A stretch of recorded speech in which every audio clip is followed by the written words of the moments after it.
মাওলানা দেলোয়ার হুসাইন সাইদি সাহেবের বুকে যদি আমরা এই হাদিসগুলা শুনতাম, দিল ইচ্ছা করে উনি টেনে টেনে আমাদেরকে যদি কাছে এই হাদিসগুলা শোনাইতেন যে আমার নবীর শরীর মুবারকের ঘাম মুবারক সাহাবায়ে কেরাম আতর হিসেবে ব্যবহার করতেন। আমি বলতেছি সুন্দর লাগতেছে না, কিন্তু আল্লাহর ইজ্জতের কসম মাওলানা দেলোয়ার হুসাইন সাইদি সাহেব মরহুম, উনি যদি টেনে টেনে আমার নবীর শানে হাদিসগুলা বলে শুনতেন, আজকে আমরা ক্যাসেট শুনে শুনে আপনার জন্য দোয়া করতাম। কাশ যদি আপনি বলতেন যে আমার নবীর লোক মুবারক আমার নবীর সাহাবীরা সংগ্রহ করতেন, আমার নবীর তুতু মুবারক নিয়ে মুখে বুকে লাগিয়েছেন, এই কথাগুলা যদি টেনে টেনে জাতির সামনে বলতেন।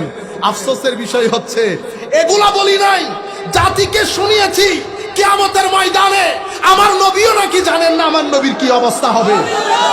আমাদের সাথে আমার ভাইরা, জামাতের ভাই হোক, কওমি ঘরানার ভাই হোক, আল্লাহর ইজ্জতের কসম করে বলতেছি, কোন ব্যক্তি সম্পর্কে আমার অন্তত আমাদের উস্তাদরা আমাদেরকে যেটা শিখিয়েছে, কারো ব্যাপারে আমাদের কোনো বিদ্বেষ নাই, কিন্তু ভিতরে মনোকষ্ট লাগে। কেমনে আপনি মানুষের সামনে আমার নবীর শান সম্পর্কে কথা বলতে পারলেন? আমার নবীও জানে না।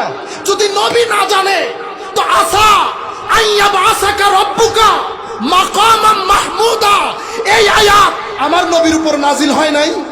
আমার নবীকে আল্লাহ বলছে অনতি বিলম্বে আমার পাশে মাকামে মাহমুদ সাজিয়ে রাসূল আমি আপনাকে বসাবো। ওয়ালা সাউফা ইউতিকা রব্বুকা ফাতারদা, এমন ভাবে দেব খুশি না হয়ে পারবেন না।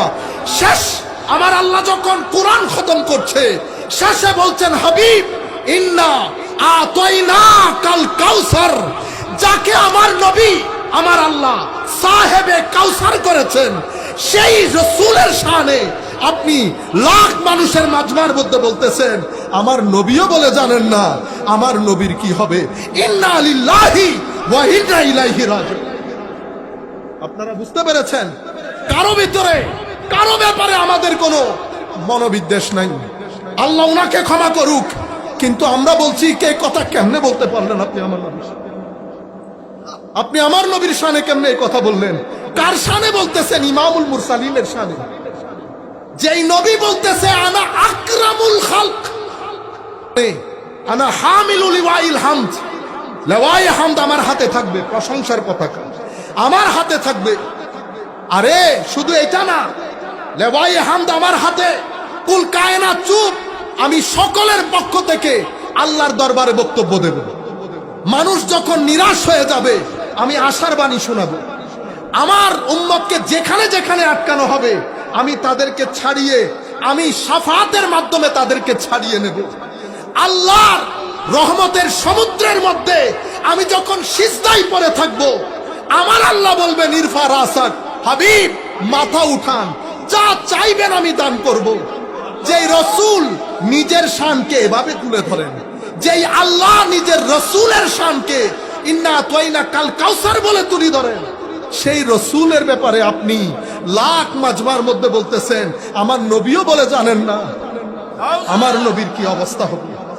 আপনি জাতিকে এই সমস্ত কথা বলে নতুন প্রজন্মের অন্তর থেকে আমার নবীর ইশকের চেরাগ বুঝিয়ে দেওয়ার চেষ্টা করেছেন। আল্লাহর দরবারে দোয়া রইল, আল্লাহ যেন আপনাকে এটার জন্য পরিপূর্ণ যাজা দান করেন। আপনি কেমনে আমার নবীর শানে? কারণ আমরা যখন বক্তব্য দেই আমাদের কথাগুলো ছেলেরা দলিল হিসেবে গ্রহণ করে। আপনি এমপি ছিলেন, আল্লাহ আপনাকে একটা বড় পর্যায়ে নিয়ে গেছে, লাখ মানুষের মধ্যে আপনি চেষ্টা করেছেন জাতির অন্তর থেকে রাজনীতির নাম দিয়ে, খেলাফতের নাম দিয়ে আমার নবীর ইশকের বাজারের মধ্যে আগুন ধরিয়ে দেওয়ার জন্য। হাদিস বুখারীর মধ্যে আসে নাই? আমার ইমাম বুখারী চ্যাপ্টার বানাই নাই, এই অধ্যায় আমার নবীর প্রতি মহব্বতই ঈমান।